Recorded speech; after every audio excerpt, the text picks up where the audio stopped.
Let's start the recording. Okay, so we are on Daf. We are to pay hey Amud Bet towards the bottom. Rabbi Yehuda Omer Im Yesh Tisat Yad.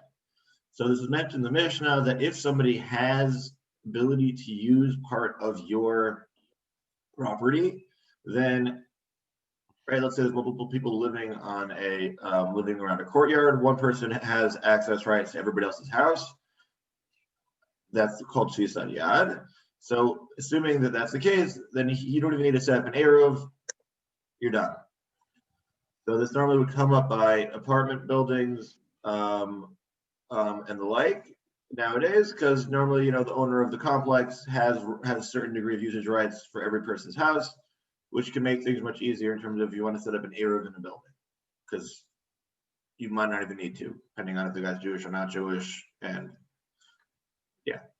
So the question, so again, we'll leave the details of how that plays out for another time. But now we're focusing on the question of what is a tzisa? What do we mean by tzisat yad? Okay, so hechidami tzisat yad. So what do we mean by you have access rights? So kagon chatzero shel bunyas. There was a very rich man named Bunyas. So he, so he had such a large property. He had a very nice estate. So he let other people, and he had other people living there. But he, when you have a sufficiently large estate, you don't necessarily use the whole thing the whole time, but you'll still store some stuff here, some stuff there. So he says, "You're welcome to live here." And he was very generous. Just, he said that I'm going to come get my stuff if I need it. And of course, most people are very, well, if you give me a good deal on a place to live, then that sounds great.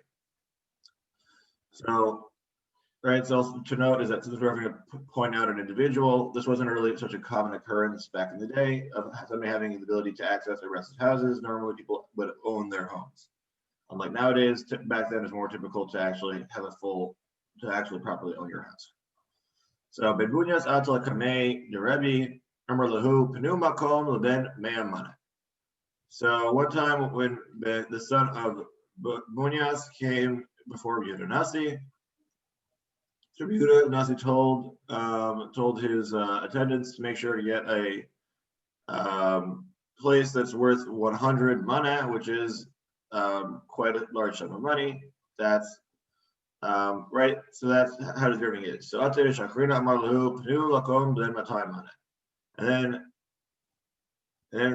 then somebody else came, and then Rabbi Yehuda Nasi said, get a place for 200 mana. So Rabbi Yishma, so then the question is, well, Ben Bunyas is one of the richest people around. So then what's going on here? Who's this other guy? So I'm going to follow Rabbi Yishmael, Rabbi Yossi. So Rabbi Yishmael, son Rabbi Yossi said, Rabbi, Aviv shel zeh yesh lo el sunot bayam u'kenegdan el chayor be'avasha. Right? Wait. So why is Ben Bunyas not getting the most luxury suite we have? He is rich beyond belief. So Amarlo l'chashatia eitz laviv Amarlo al sheshagrei makelim halalu l'fanai. So, right. So the answer is that, so again, for context on how this could be the case. So Rabbi Yehuda Nasi was the head of all of the Jews.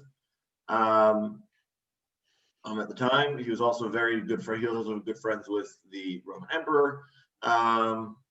So again, Rabbi Yehuda Nasi was entertained a lot of different people. So the question is, so clearly he didn't know who. Again, there's Bunyas and there's Ben Bunyas. So he knew that Bunyas is very rich, but Ben Bunyas wasn't really the Bunyas' son. Didn't properly dress to his station. So even though the attendant's like, wait a minute, but isn't that guy's father really rich? He's like, well, how am I supposed to? Then Rabbi Yehuda Nasi is like, I always entertain really fancy guests, so I, gave more to the, that other noble that I gave to his son, because and so you see Bunyas tell him that if you want your son to get the VIP suite, make sure he shows up looking like a VIP, not just looking like, again, 100 mana isn't cheap, but if you want the VIP suite, you gotta appear like you're a true VIP. Again, for more on this. You can look if you're interested in how people used to entertain in the Roman period. There are many good videos to watch on YouTube to describe just how opulent things were. And Rabbi Yehuda Nasi was part of the court, so again, he was more than capable and eligible how to do so. Just the question is, when did he do so? So On that note, Rebbe Mechabed Ashirin. So Rabbi Yehuda Nasi would honor the wealthy. Rabbi Kiva Mechabed Ashirin. Rabbi Kiva would also honor the wealthy. Kindarish Rabbi Bar Meri Yeshev Olam Lifnei Elokim Chesed Ve'emet Min Ins Ruhu. So this is how Rabbi interprets the pasuk of may he be enthroned before Hashem forever, appoint mercy and truth that they may preserve it.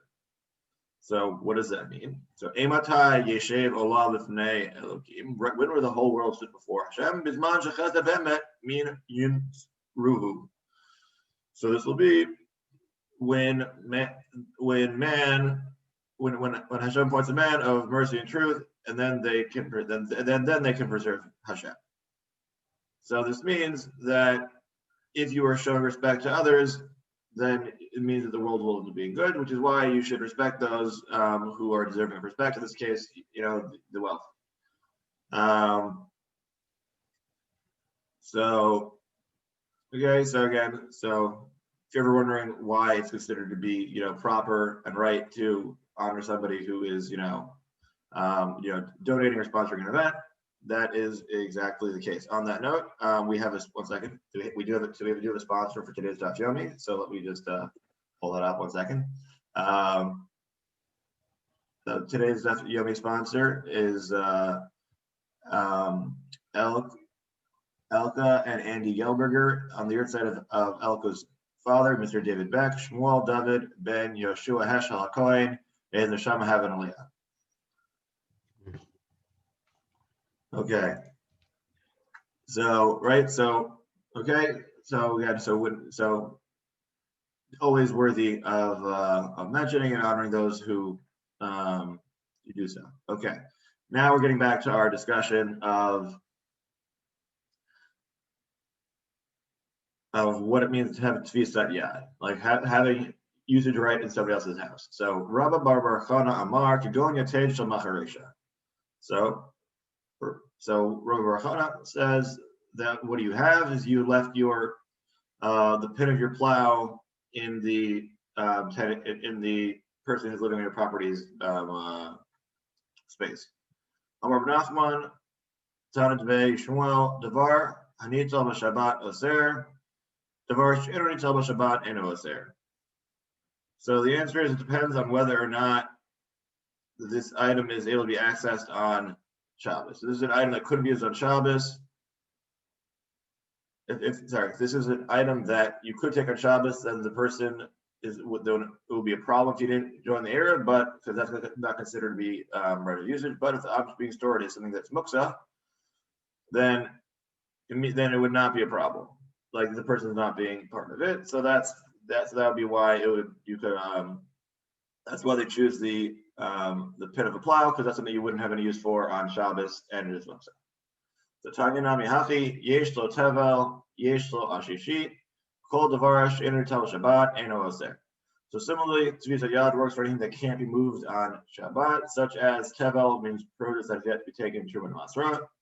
We have an ashishit, which is raw lumps of either metal or glass, which those have no usage on Shabbos, so considered muksa. And similarly, anything else that you can't move on Shabbos, again because of being muksa, would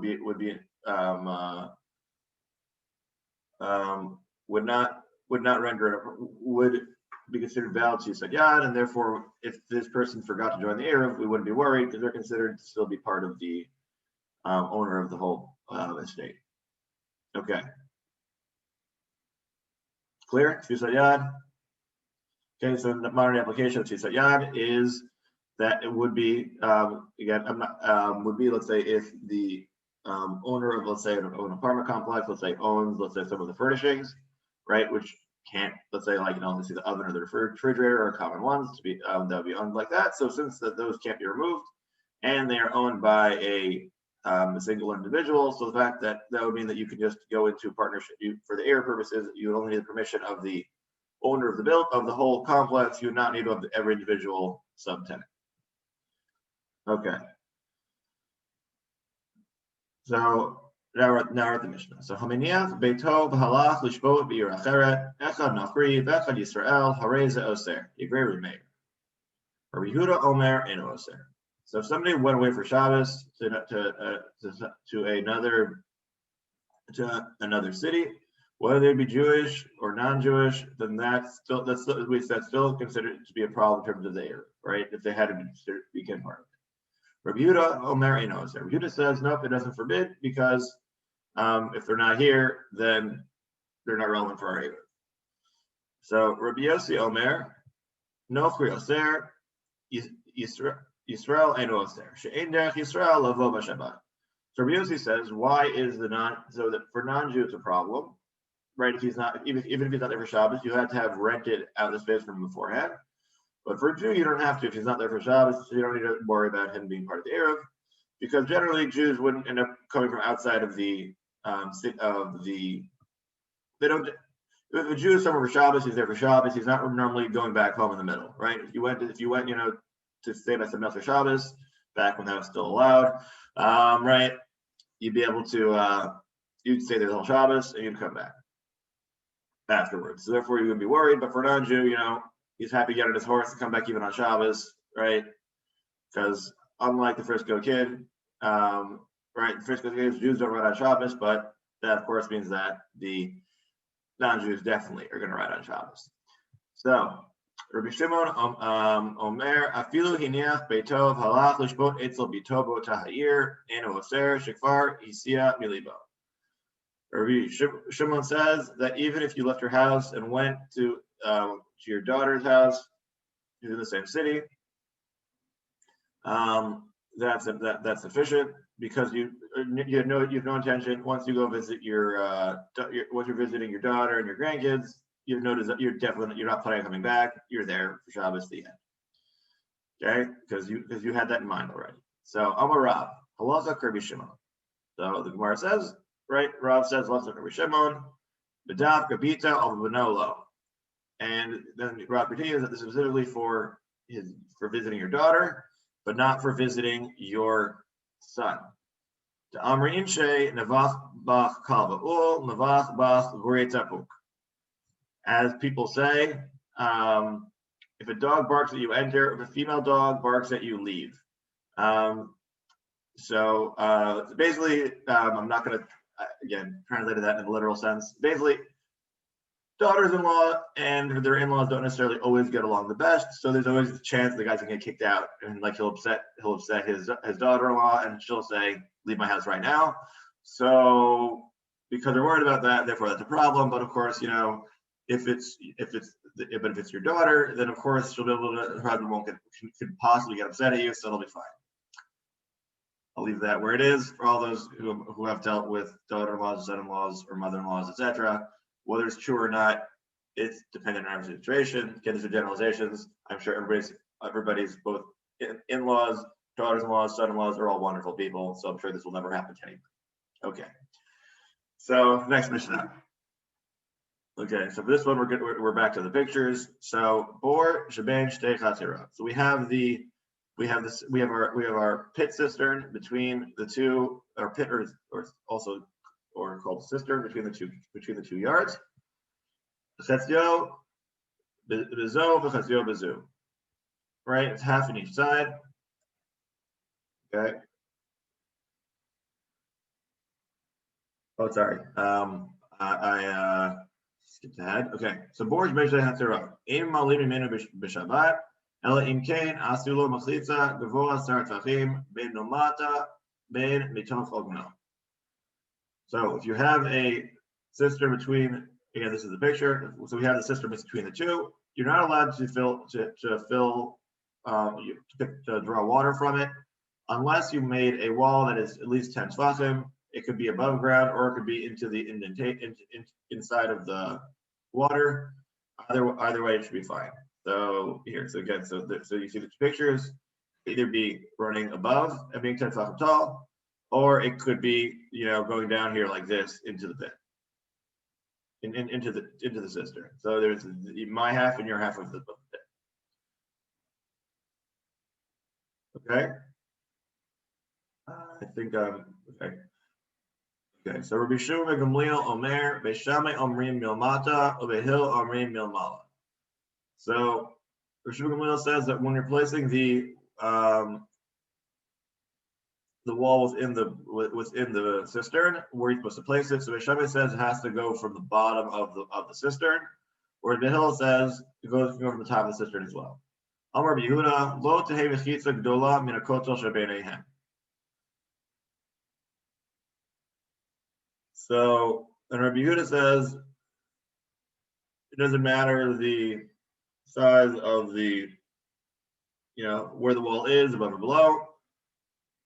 It doesn't really make a difference. The fact that you have a wall between the two courtyards is sufficient, and you don't need to do anything else. Okay. Now the Gemara is going to then end up starting debating about. It's going to discuss what exactly we mean about this partition and how that works out. Okay.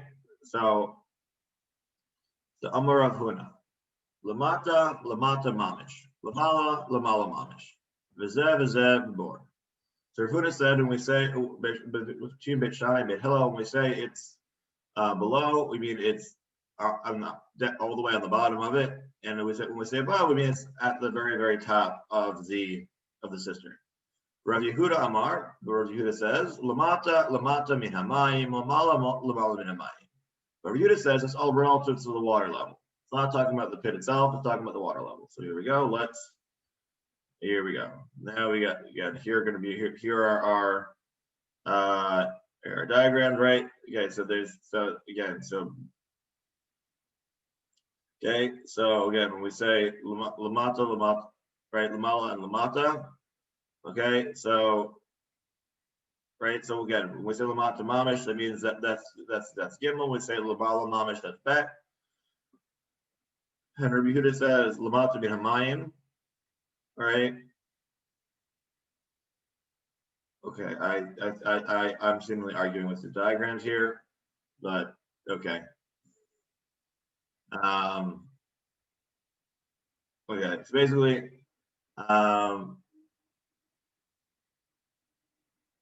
right. Okay. So we'll get into what.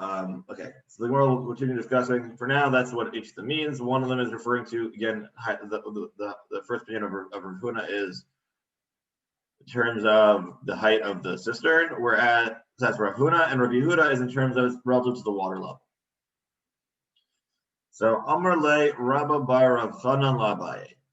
So Rabba bar Rav Chanan said to Baye, Had Amar Yehuda lamata min hamayim.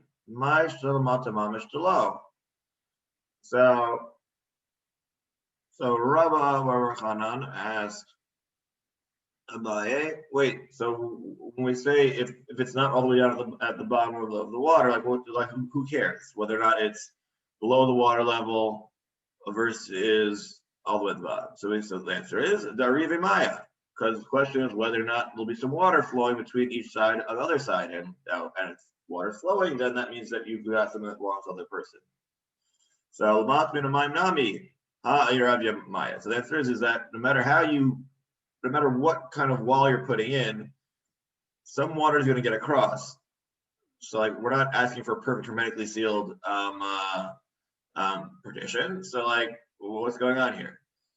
The water is going to get mixed no matter what you do. So Amarlei lo shmiolach lahadam Rav Yehuda Amarav dumatu ba mishum Rav Sarif sheyiru roshan shel kanim l'malam min hamayim tefach.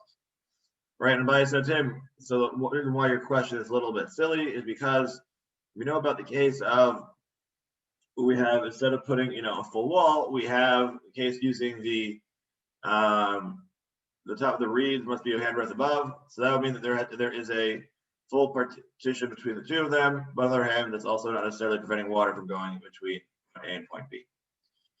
So yeah. Okay,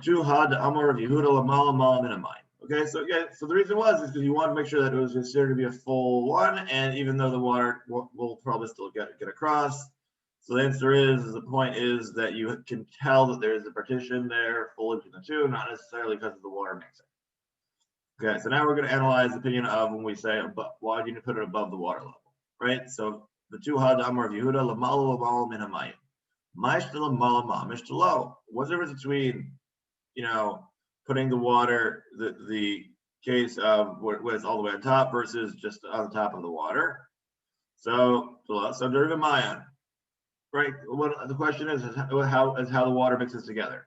Lamala min Mayim nami ha Eruvin Maya. But again, no matter how you put it, there's still going to you're still going to have an issue because the water is still going to mix. So Amrlai Losh Mialah Had Tani Rav Yaakov Karchina. Did you hear what Rav Yaakov from Karchina said? Sarich Sheshaka Rosheh Karim Mayim Tefach. Right. So it says that the ends of the reeds have to be at least a tefach into the water to divide them. But again, this is not saying the waters will get mixed. It's just simply the point is that you have a partition going to the water. Right. That's the point.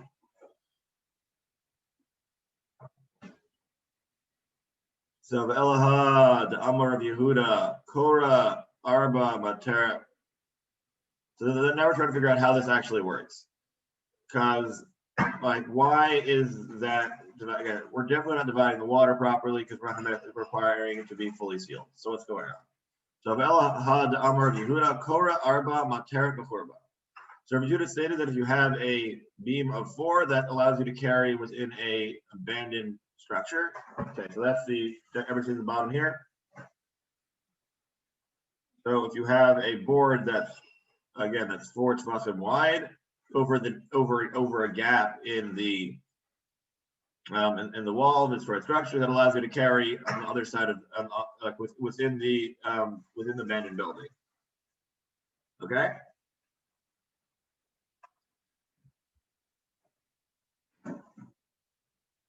So the Rav Nachman Amar Rabba Bar Avua, similarly Rav Nachman said in the name of Rabba Bar Avua that Korah Arba Mater B'mayim. So he says similarly, if you were to put a Korah on top of the water, that would also work. Now the issue here is that opinion is not what's listed in our Mishnah. So now our question is, this is another case that is considered to be a valid way of differentiating the water on the two sides. Here we go. So we have here we go. Okay, so this is the Tosfot. We're not going to go together. Okay, here we go. So this is what happens. Again, we have our night. Now we're in this case now, right? So now we discussed how we did it with walls. Now we're saying that you don't even need a full wall. Again, just a beam across the top is sufficient. So again, and then we're going to apply PT or Yuri to Sotem, right at the edge of of our cross beam is considered to be the wall directly below it.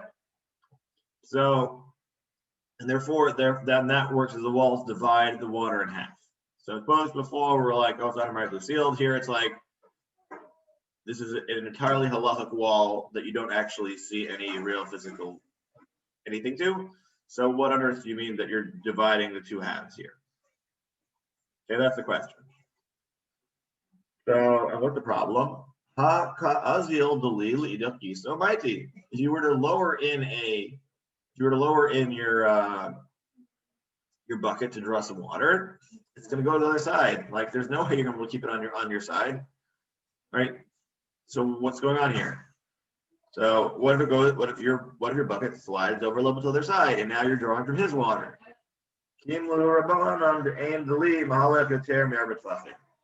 So the answer is that the Chaim have the assumption that when you place a bucket in the water, it's not going to deviate more than 4 tefachim from where you initially place it in. So therefore, we say it'll be on your side of the partition still, or in the buffer zone, so you should be fine. So that explains how halachically we say it's okay, because again we say it's not going to deviate far, and it's only going to go into the buffer zone at worst.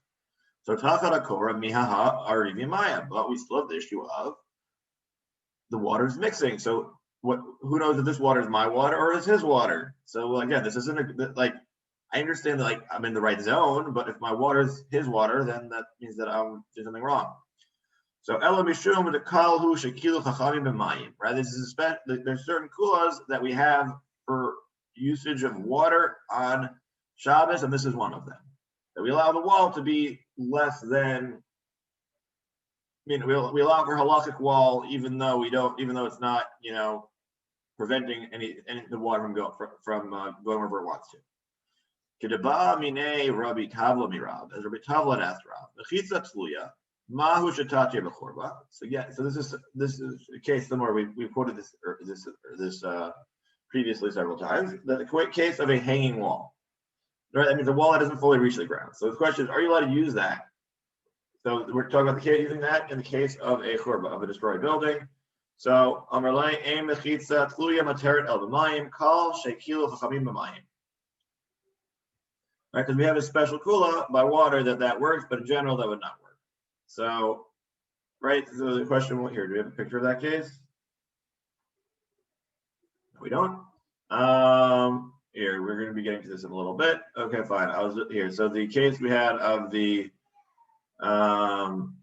here. So we got the churba here. So if we'd had a hanging wall, so you have these are all cases of walls that are, not fully down. So, right. So that's the question of will that work or will that not work? Okay, so we say that this type of wall, again, it's this like again a wall that's got that's hanging, that's leaves something off the ground. It would not work that would not work. But if this was for purposes of dividing water, it would work because the Chachamim were deliberately more makeup in the case of water than they were in general. Okay.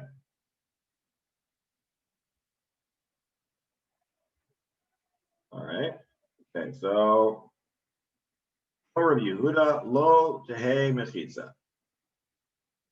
So Rabbi Yehuda said in Mishnah, you don't even need any, you don't need any specific partition inside the water. The fact that there's a wall above it between the two courtyards is all that you need. Right? That was let me scroll back up for that photo. Second, the diagram was this one here. This wall going over the top. That's all you need. Right? It's not even in the cistern whatsoever. In fact, we have a wall in general. That's good enough. So Amar Rabbi Bar Chana, Amar Rabbi Yochanan. Rabbi Yehuda b'shitat Rabbi Yossi Amra de Amar mechitza tluya mater tefila be'abasha. So, as for Rabbi Bar Chana, son of Rabbi Yochanan, Rabbi Yehuda's opinion is like that of Rabbi Yossi, that a hanging wall works even on dry land, and that's why it works here. So therefore, again, because even though this wall is on dry land, we say it's still working also for the water. And so that now we're going to discuss the case of when do hanging walls work or not work. So it's not in the Mishnah. Okay, this is the Mishnah second. So Mashal shal defano bilmala lumata bizman shegohot min haaretz shoshat fachim sula mimata lamala im gohot asrat fachim shera. So yeah, so this is our sorry, let me scroll. Here we go. Okay, so we have a case where we have the gap below. We say you can only have your limit is 3 tvachim because otherwise our nice little kid goat over here is going to be bursting on through, and that's going to be a problem, right? We need to have it be a problem the wall. But on the other hand, if you want to have the gap on top, as long as the wall over here is right, the wall over here is 10 tvachim. We don't really, as in you can have the gap as much as you, the gap up here could be the gap on top over here could be much bigger.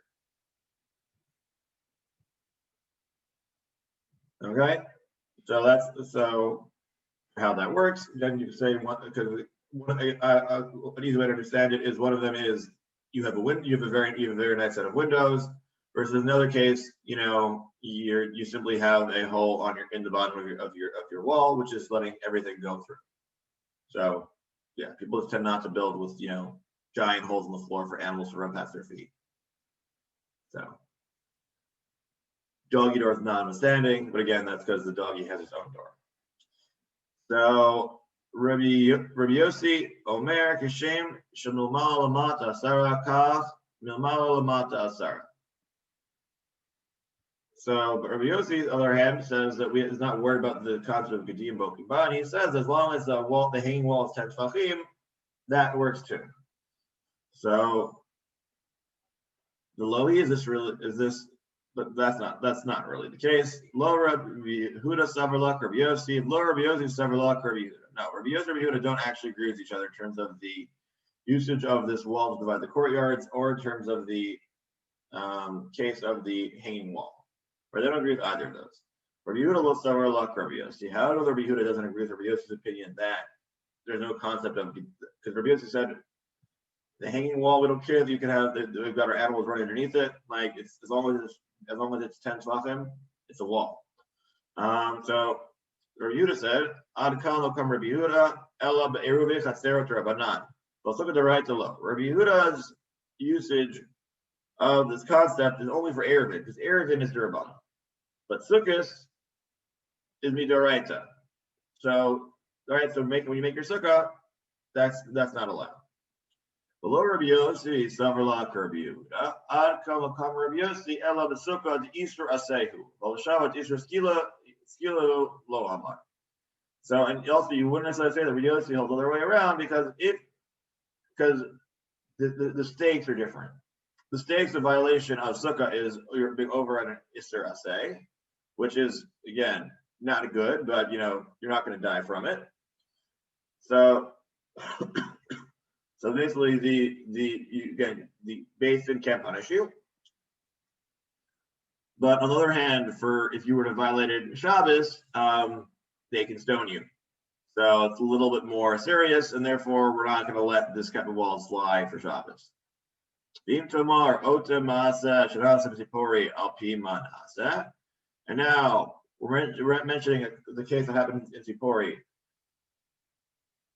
So how did they do that? Okay, so for this one, let's scroll down for here we go. So that's the case here.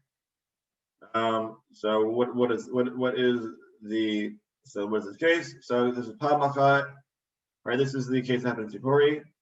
Okay, so again, I think we're gonna get to this, and the Gemara will explain more about what that case was. Yeah, we'll get to that in a second. Just look at that picture. We'll be there in just a moment. Okay, so when they had what happened in Tzipori, so what happened and who do they follow? So Lo al pi Rabbi Yossi, Ela al pi Rabbi Yishmael Rabbi Yossi Nasa. Right, this isn't according to Rabbi Yossi, but it's Rabbi Yishmael's interpretation of Rabbi Yossi. So now, what is the incident? Because I'm sure we're all wondering, like, you can't just quote a story and just leave us hanging like that. That's not okay. So the answer is we've got our trusty Yomi, right, who mentioned the story that happened in Israel, right? Again, because the Gemara is taking place in Bavel. Tzipori is a city in Israel. Hopefully, maybe people here have visited it before. Hopefully, we'll visit it again soon when the borders open up again. So what happened in Tzipori once? So Amar Pamachat Shakachu V'lo Hiviu Sefer Torah B'od Yom. One day they forgot to bring the Sefer Torah to shul. So Lamachar Parsu Sadin Al Hamodim Beviu Sefer Torah V'Karubo. So the next day they spread sheets over the pillars, and then they were able to bring the Sefer Torah and read from it. So okay, so again we had these nice pillars hang out here in Rosh Hashanah, and then then we're like, great. How are we gonna get? Again, we didn't make an Eruv. How are we gonna bring the Torah all the way to shul? So great idea. Let's just spread. So seemingly what they did is they said, let's just make the walls now, and they spread the curtains, the sheets over the pillars. So now the Gemara asks, Parsu, what do you mean they all of a sudden threw over sheets? Like, you can't do that on Shabbos. Since when are you allowed to start making walls on Shabbos like that? Like, that's not okay, right? That's not true. You're not allowed to make walls on Shabbos. So, like, what's going on here? Right? If you were to have made that wall, you violated the Isur of making of Ohel, which is part of Bona, right? You built on Shabbos, right? That's Asr Midoraisa. What are you talking about? And so, like, what's the case?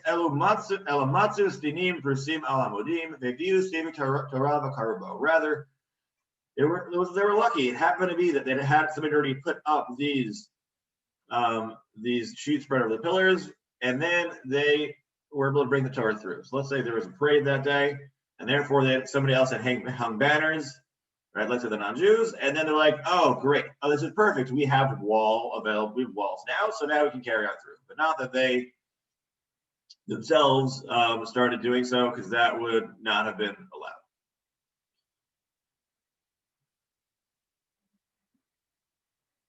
Okay. Okay. So we'll finish this next section. Okay. Let's try for the next section. So Amar Rava, Rabbi Yehuda, Rabbi Chananya, Ben Akvaya, Amru Davar Echad. So Rava said that Rabbi Yehuda, Rabbi Chananya, Ben Akvaya all said the same thing. What did they say? Rabbi Yehuda, Hadamra. We mentioned Rabbi Yehuda's opinion already about the partition over the water, how that works. Rabbi Chananya, Ben Akvaya, Rabbi Chananya, Ben Akvaya, Omer. So when we have a statement, so Gezustra. Sheyesh ba arba amot al arba amot chokek ba arba al arba amamale. So the other case involving water being mankel is that we say that if you had a balcony hang out over the water, then we allow you to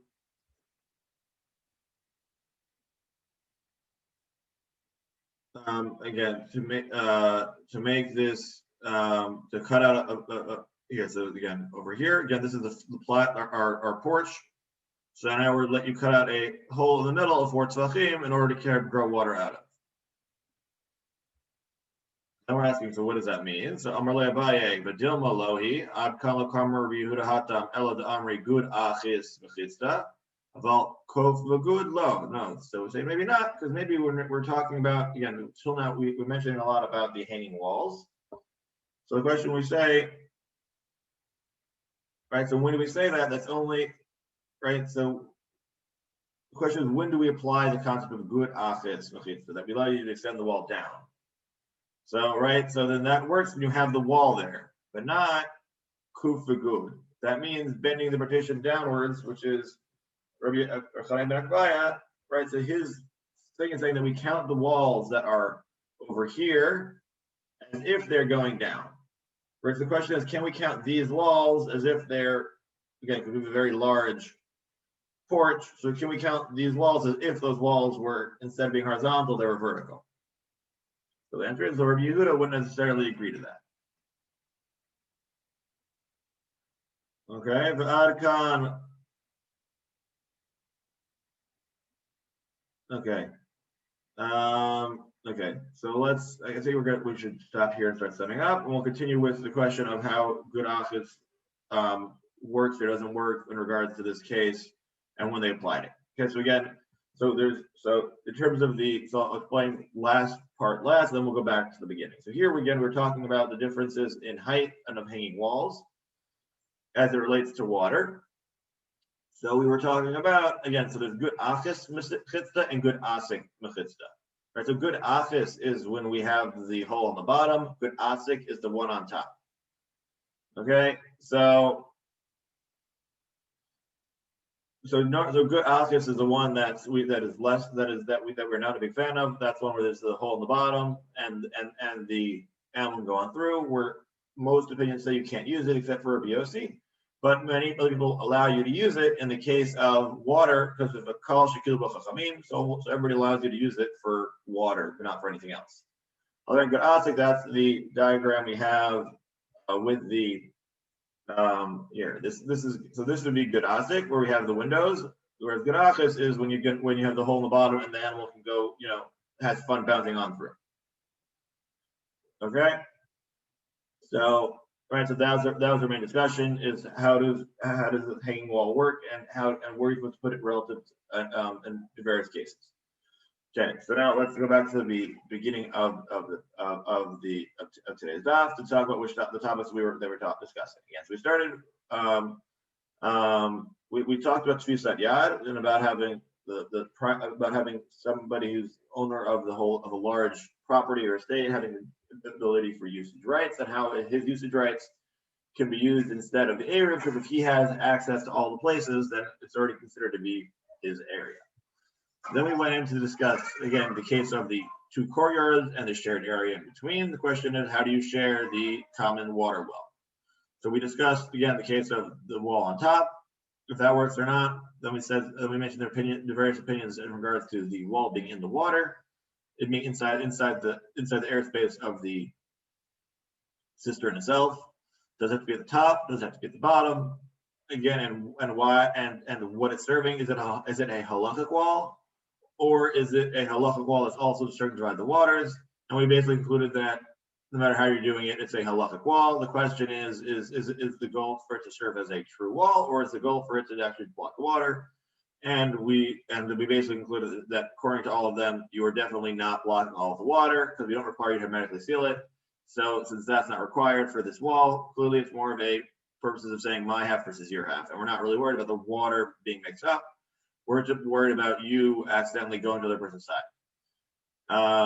Right, we mentioned we also mentioned the case about the usage of if you put a board over the top and why that helps. And we said that even though the water is moving, the question is your usage of the bucket in the right space. And we basically assuming that you're putting it whenever you put the bucket down, whenever it hits, assume it won't deviate more than 4 tvachim, which is very helpful in terms of if you're ever trying to fish.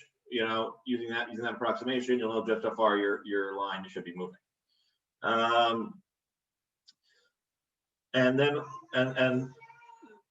And lastly, again, we discussed how that relates to the case of that versus the case of the wall here. And we said that again, that here this is all about halachic walls, right, and how it goes down.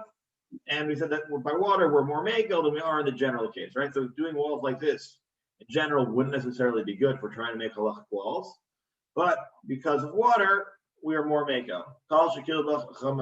Wondering why certain kulas are for water. The answer is because we're makel by water, because people need to access their water on Shabbos, so it's inherently built in to the laws of Eruvin. So therefore, you may say, but this doesn't fit with the rest of Eruvin and the rest of the laws of walls. And the answer is you'd be right, but that's a deliberate emendation by the Chachamim. Rabbi, I have a question, less about halacha, more just practical. In the diagram where he's putting the line with the bucket in the water, that's got to be a stick. It can't be like a rope. If it was a rope, the bucket would float on the water, wouldn't it? So we're assuming that this is a pretty heavy. Let's assume the bucket's not made out of wood, and therefore the bucket would be sinking more. And they're saying that we assume that once it breaks the water, the deviation is less than 4 tvachim. That's what the Chacham say will happen, right? So we're assuming this is the bucket they made is one that'll be able to sink. Either you'd have put rocks, so you'd also put put rocks in it, or that's like working on Shabbos. But actually, it would if they're rocks that are intended to use for the purpose. It would, because you need to have enough. The bucket has to be heavy enough to actually pierce the water. So the answer is that the bucket would have been heavy enough, and so therefore it would have worked and sank a little bit. For precisely on how, I haven't been drawing from wells recently, so I would have to research that a bit more to give you a proper answer. So.